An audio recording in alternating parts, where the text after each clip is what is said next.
Everyone, welcome back to the channel. अब आज करने वाले हैं हम लोग डायरेक्टिंग के MCQs, objective questions, fill in the blanks, true false. थोड़ी सी मेरी तबीयत ठीक नहीं थी, इस वजह से मैं कल ये लेक्चर अपलोड नहीं कर पाया। बट जो मुझे प्यार मिला तुम लोगों का एक पोस्ट पे, मैंने कम्युनिटी टैब पे पोस्ट किया था कि I will not be able to post the video because I am not well.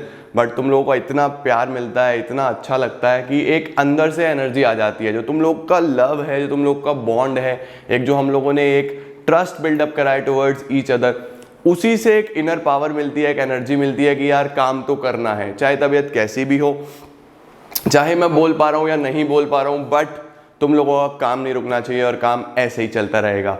तो इसी एफर्ट के साथ, इसी एनर्जी के साथ आज भी हम लोग डायरेक्टिंग के साथ कंटिन्यू करेंगे और कल हमारे पास कंट्रोलिंग का लेक्चर आ जाएगा। तो डायरेक्टिंग कंट्रोलिंग खत्म होते ही first part will be over. तो जिन लोगों ने अभी तक यहां से कुछ नहीं करा था वो भी सेकंड पार्ट से स्टार्ट कर सकते हैं ताकि सब कुछ कवर होता जाए। तो चलो फिर देखते हैं हमारे पास डायरेक्टिंग के बारे में। तो सबसे पहले करते हैं गाइस FITB मतलब फिल इन द ब्लैंक्स। तो first fill in the blanks आप सबके लिए ये है, motivation is the process of dash people to action to accomplish desired goal. Motivation is the process of dash people. Motivation ये बिल्कुल definition है as it is the process of dash. जल्दी जल्दी बताओ क्या होता है। It is a process of stimulating people to action. Motivator is the dash used to motivate people. Motivators is the dash. सोचो फटाफट, you have 5 seconds. Motivator is the dash used to motivate people. क्या होता है?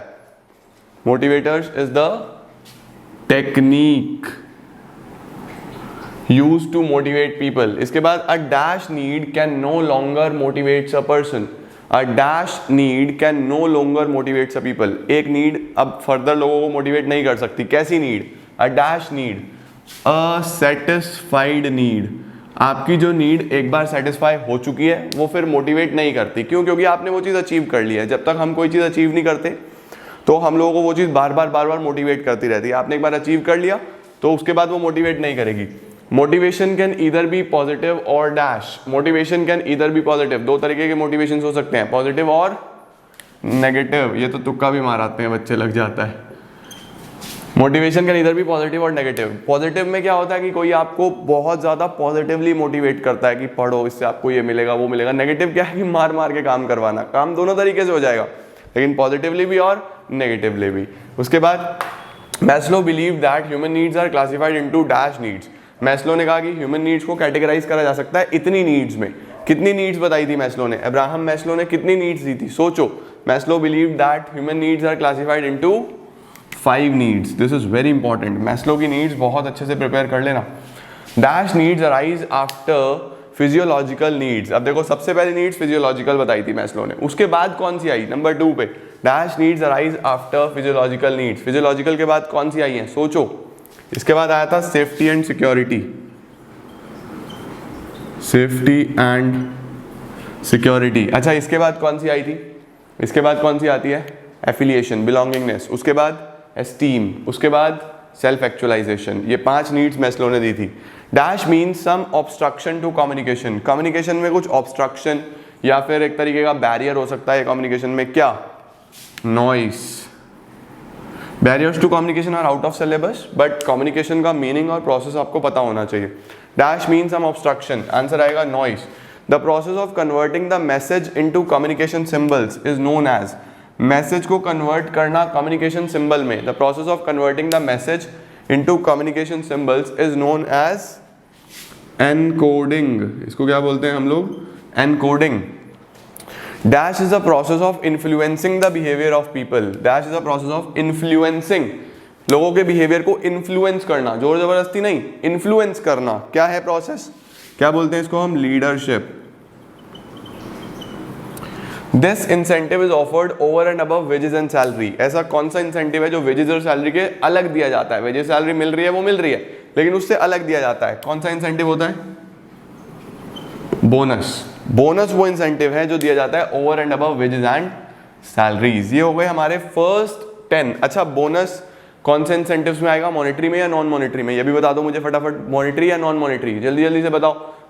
पता चलना चाहिए live chat में, monetary या नॉन मॉनिटरी, बोलो, बोनस आएगा मॉनिटरी में, ठीक हुआ। फाइनेंशियल भी बोल सकते हो आप, कई लोग फाइनेंशियल नॉन फाइनेंशियल पढ़ते हैं, वो एक ही बात है। तो there are 10, these are the first 10 FITB।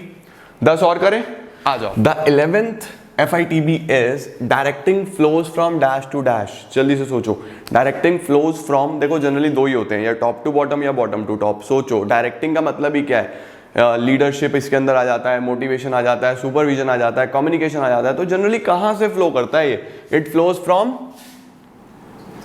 Top to bottom, top to bottom flow करेगा। इसके बाद under this the superior overseas the activities of subordinates. The superior overseas, देखो डायरेक्टिंग के 4 एलिमेंट्स होते हैं, ध्यान रखना आपको एलिमेंट्स पता होने जरूरी हैं, supervision, motivation, leadership, communication. Although supervision आपके सिलेबस से बाहर है, बट मीनिंग पता होना बहुत जरूरी है, ठीक है। तो कौन सा ऐसा एलिमेंट है जिसमें सुपीरियर चेक करता है सबऑर्डिनेट्स को, कॉन्टिन्यूसली देखता है, इसका आंसर है सुपरविजन। सुपरविजन का मतलब ये होता है super and vision, over and above देखते रहना, ठीक है। Under this leadership style leader give orders to subordinate. Leadership styles पे बेस्ड है ये तीनों। कौन सा लीडरशिप स्टाइल है जिसमें बस लीडर का काम ऑर्डर्स देना होता है और वो कहता है कि पूरा करो, कैसे भी पूरा करो। Under this style leader give orders, ये आएगा ऑटोक्रेटिक, ऑटोक्रेटिक। इसके बाद under this leadership style subordinates are given rights to participation. इसमें सबऑर्डिनेट्स को भी राइट्स दिया जाता है, जितना लीडर की इंपॉर्टेंस उतना ही उसके सबऑर्डिनेट्स की इंपॉर्टेंस। तो क्या बोलूं इसके अंदर, क्या आएगा, ये आ जाएगा डेमोक्रेटिक। और इसके बाद आता है under this leadership style followers have fair degree of independence. Followers को कहा जाता है आप खुद करो जो भी करना है, लीडर का काम सिर्फ रिसोर्सेज अरेंज करना। कौन सा आएगा, ये आ जाएगा फ्री रन, फ्री रन या फिर लेजी फेयर। इसके बाद dash is a process of exchange of ideas, thoughts, ETC। Easy, easiest क्या है, it is a process of exchange of ideas, हम आपस में आइडियाज शेयर कर रहे हैं, क्या है ये, communication. Job enrichment comes under dash incentives. Incentives दो हैं, monetary, non monetary. Job enrichment किस में आएगा, मॉनेटरी में या नॉन मॉनेटरी में? जल्दी से सोचो, जॉब एनरिचमेंट किस में आना चाहिए? It will come under non monetary incentive. Revision पूरा चलता रहना चाहिए तरीके से, सही है। Achievement of goal is equivalent to dash need as per Maslow. Maslow के हिसाब से अगर आपने अपना गोल अचीव कर लिया तो वो कौन सी नीड है, जल्दी से बताओ कौन सी नीड होती है जिसमें मैस्लो ने बोला कि ये बस आपकी सब कुछ अचीव हो गया? Self actualization, self actualization. इसके बाद आता है, ये दोनों भी इंपॉर्टेंट है, इन्हें स्टार मार्क कर लेना, और ये लीडरशिप वाले भी इंपॉर्टेंट है।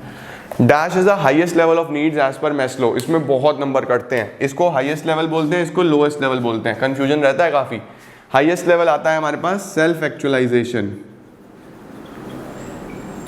और लोएस्ट आता है हमारे पास बेसिक फिजियोलॉजिकल नीड्स। कई लोग इसको साइकोलॉजिकल लिखाते हैं, तो ध्यान रखना, बेसिक फिजियोलॉजिकल और self actualization. Self actualization highest, basic physiological lowest as per Maslow. Maslow की 5 नीड्स मैंने अभी पहले भी रिवाइज कराई, ध्यान से करना, इंपॉर्टेंट है। ये हो गए हमारे पास 20 FITB, fill in the blanks. Now let's move towards true false और देखते हैं ट्रू फॉल्स में कौन कौन से क्वेश्चंस आ सकते हैं। अब आते हैं गाइस हमारे पास ट्रू फॉल्स, और ट्रू फॉल्स में मैंने लिखे हैं 10 ट्रू फॉल्स जो कि आपको बताने हैं। बिकॉज तुम लोग को पता है आई वॉजंट वेल, तो मैं बहुत ज़्यादा इस चीज़ के ऊपर बोल भी नहीं पा रहा हूँ। तो आज का लेक्चर में हम लोग मेनली 10 ट्रू फॉल्स रखेंगे, और आज का revision will be for 30 marks. तो मुझे 30 में से ही बताना कि आप लोगों को कितने मार्क्स आए हैं। सबसे पहला, leadership is most associated with vision. True और फॉल्स? क्या लीडरशिप विजन के साथ एसोसिएटेड है? ट्रू और false? This is true. Leadership is all about vision, कि आप क्या इमेजिन कर पा रहे हो, क्या एक लीडर के माइंड में है, वो उसकी अकॉर्डिंगली लीडरशिप करता है। Number 2, participative leadership is also known as democratic leadership. क्या डेमोक्रेटिक का ही दूसरा नाम पार्टिसिपेटिव भी होता है? ट्रू और फॉल्स? क्या डेमोक्रेटिक को ही पार्टिसिपेटिव बोलते हैं? दिस इज ट्रू, डेमोक्रेटिक को ही पार्टिसिपेटिव बोलते हैं। Leadership is not a continuous process. कह रहा है लीडरशिप कॉन्टिन्यूस प्रोसेस नहीं है, वन टाइम प्रोसेस है। ट्रू और फॉल्स? बिल्कुल false. Leadership is a continuous process. Motivation is a simple process. किसी को भी मोटिवेट करना बहुत आसान है, it is a simple process. True और false? False. It is a complex process. उसके बाद, stability of income is an example of basic needs. क्या मैस्लो की नीड्स में stability of income basic needs में आएगा? Stability of income is an example of basic needs. This is false. इसके बाद motivation is always positive, motivation हमेशा positive होगा, हमेशा पॉजिटिव होगा। हमने फीचर पढ़ा है, motivation is can be positive can be negative, तो हमेशा पॉजिटिव होगा ऐसा कुछ नहीं है, दिस इज फॉल्स। उसके बाद other function set up base while directing initiates action, बाकी जो फंक्शंस हैं प्लानिंग, ऑर्गेनाइजिंग, स्टाफिंग, वो बेस सेट करते हैं, जबकि directing initiates action, directing initiates action, this is true. Financial incentives are directly in monetary forms, financial incentive सीधे सीधे monetary forms में आएंगे, ट्रू और फॉल्स, सोचो फटाफट। फाइनेंशियल इंसेंटिव्स डायरेक्टली मनी की फॉर्म्स में आएंगे, ट्रू, इसीलिए इनको फाइनेंशियल मॉनेटरी भी बोलते हैं। A good leader tries to provide training to subordinates, एक अच्छा लीडर हमेशा ये कोशिश करेगा कि उसके सबॉर्डिनेट्स को ट्रेनिंग मिले, उनका ग्रोथ हो, उनका डेवलपमेंट हो, उनका भी अचीव हो गोल और ऑर्गेनाइजेशन का भी अचीव हो। क्या एक अच्छा लीडर ट्रेनिंग प्रोवाइड करेगा? Yes, true. Leadership helps in achieving personal objectives, क्या लीडरशिप पर्सनल ऑब्जेक्टिव्स पे फोकस करता है? पर्सनल ऑब्जेक्टिव्स, लीडर सिर्फ अपने ऑब्जेक्टिव पूरे करता है, फॉल्स। लीडरशिप तो ओवरऑल ऑर्गेनाइजेशन के टुवर्ड्स देख के चलते हैं, leadership will always be focus towards organizational goals. अब ऑर्गेनाइजेशन होंगे तो पर्सनल अपने आप हो जाएंगे, लेकिन इंडिविजुअली सिर्फ पर्सनल ऐसा नहीं है, दोनों, ऑर्गेनाइजेशनल पहले, पर्सनल बाद में। तो ये था हमारे पास डायरेक्टिंग। एक बार अगर हम रिवाइज करें फटाफट से, तो सबसे पहला चैप्टर हमने मैनेजमेंट पढ़ा, जिसके अंदर आपने बेसिक मैनेजमेंट के बारे में सब कुछ देख लिया। फिर प्रिंसिपल्स पढ़े, जिसमें टेलर फेयोल का हमने सब कुछ देखा, टेलर की टेक्निक्स, फेयोल के प्रिंसिपल्स, टेलर के प्रिंसिपल्स, ये सब हमने देखे। थर्ड बिजनेस एनवायरनमेंट, जिसमें आपने टाइप्स ऑफ बिजनेस एनवायरनमेंट सारे रिवाइज करे, PESTLE, political, economic, social, technological, legal. उसके बाद नंबर 4 प्लानिंग, जिसमें कि हमने मेजर प्लानिंग प्रोसेस पे ध्यान दिया, प्लानिंग के लिमिटेशंस, प्लानिंग के आपके फीचर्स, प्लानिंग की इंपॉर्टेंस, ये हमने देख लिया। प्लानिंग का अगर मैं आपको प्रोसेस पूरा रिवाइज कराऊं तो SDIZ याद है। उसके बाद ऑर्गेनाइजिंग पे आ गए हम, ऑर्गेनाइजिंग में हमने ऑर्गेनाइजिंग को देखा, ऑर्गेनाइजिंग प्रोसेस को देखा, IDAE।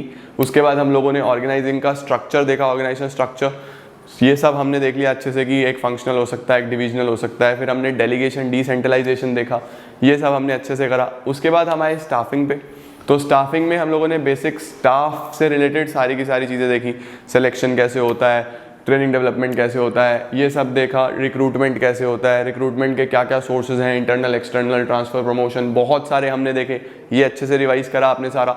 इसके बाद हमारे पास आता है डायरेक्टिंग। डायरेक्टिंग में major supervision, motivation, leadership, communication. Supervision का मीनिंग पता होना चाहिए, मोटिवेशन इज इंपॉर्टेंट, ध्यान से कर लो। मोटिवेशन के लिए मॉनिटरी, नॉन मॉनिटरी इंसेंटिव्स अच्छे से रिवाइज करके चलना। उसके बाद लीडरशिप, लीडरशिप के स्टाइल्स, ऑटोक्रेटिक, डेमोक्रेटिक, लेज़ी-फेयर आपको पता होने चाहिए। और उसके बाद लास्ट क्या आता है? कम्युनिकेशन, जिसके अंदर बस कम्युनिकेशन का मीनिंग और कम्युनिकेशन के आपको प्रोसेस पढ़ना है, बैरियर्स आपको नहीं पढ़ने। अब लास्ट चैप्टर हमारे पास आएगा कंट्रोलिंग। तो कंट्रोलिंग का मीनिंग, इंपॉर्टेंस, फीचर्स देखना है और कंट्रोलिंग का प्रोसेस देखना है बस। रिलेशनशिप बिटवीन प्लानिंग, कंट्रोलिंग आपके सिलेबस का पार्ट नहीं है, तो वो आपको नहीं पढ़ना। इतना करने के बाद हमारा चैप्टर नंबर 1 to 8 बिल्कुल कंप्लीट हो जाएंगे। ऑब्जेक्टिव सीरीज के लगभग हम एंडिंग की तरफ बढ़ रहे हैं, पार्ट B शुरू होगा इसके बाद, और हम लोग कल कंट्रोलिंग के MCQs आपको कराएंगे। तो अच्छे से प्रिपेयर कर लेना, छोटा सा चैप्टर है, आज ही हो जाएगा, रिवीजन कर लेना। इसके बाद हम लोग नई सीरीज स्टार्ट करेंगे, केस स्टडी सीरीज, सेकंड करने के बाद फिर मैं आपको रिवीजन कराऊंगा सारा दोबारा से 1 to 12 चैप्टर्स का। तो इसी तरीके से BST हो जाएगा। और इसके बाद BST के बाद एज यूजुअल इको की सीरीज आने वाली है, तो बी प्रिपेयर्ड, इकोनॉमिक्स के लिए तैयार हो जाओ। हम लोग करने वाले हैं macro as well as Indian economic development पूरी की पूरी, तो टेंशन नहीं लेनी है, बस इसी तरीके से प्रिपेयर करते चलो। This is it for today guys, thank you so much. Videos को सबके साथ शेयर करो यार, मत भूला करो शेयर करना। चैनल के अल्टीमेटली ब्रांड एम्बेसडर्स तुम ही हो, तुम लोगों ने ही ग्रो करवाना है, तो सब तक शेयर करो। अगर किसी ने सब्सक्राइब नहीं करा है तो please for me, for yourself subscribe कर लो और hit the bell icon as well, ताकि आपको सभी नोटिफिकेशंस आती रहें। तो चलो फिर, this is it for today. Comment में मार्क्स बताना मत भूलना। मिलता हूं मैं आपको कल कंट्रोलिंग के ऑब्जेक्टिव्स के साथ। Thank you so much.